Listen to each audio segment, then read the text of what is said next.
Sir अगर आप मुस्लिम league काफ में चले जाते हाँ, तो क्या फिर भी LFO के खिलाफ होते? अरे बाबा मैं सियासतदान हूं, कोई स्कूल का टीचर नहीं हूं।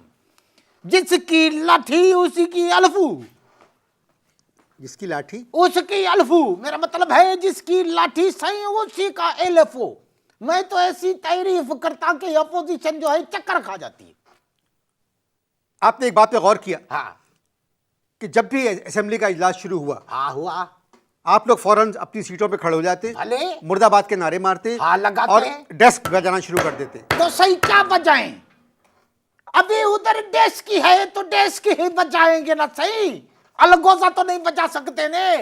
अगर अलगोजा होता तो हम अलगोजा बजाते। सही मुझे अलगोजा बहुत अच्छा बजाना आता है।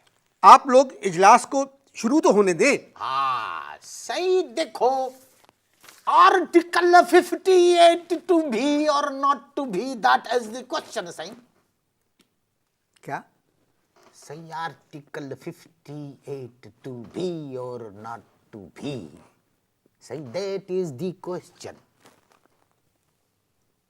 ओहो, हाँ अभी सही टाइम लगेगा आपको समझने में। हम जरा हाई लेवल की बात करते हैं ना, सही आप लोग तो कंपेयर है। नहीं साईं, आपने तो शेक्सपियर का जो हैमलेट प्ले था हाँ उसकी लाइन है टू बी और नॉट टू। सही, हमने पूरा हेलमेट पढ़ा है, ऐसी क्या बात है। नहीं, आप बात इस वक्त तो हेलमेट की कर रहे हैं। हाँ। मगर ये था प्ले हैमलेट। हाँ वही बाबा, वही तो कह रहे हैं। 58 टू बी और not to be, that is the question. ठीक है, गहरी बात है, बहुत सही अच्छी बात। गहरी है। कुआं है, एक कुआं है, इतनी गहरी बात है। इसकी गहराई में खाली सियासतदान ही जा सकते हैं। सही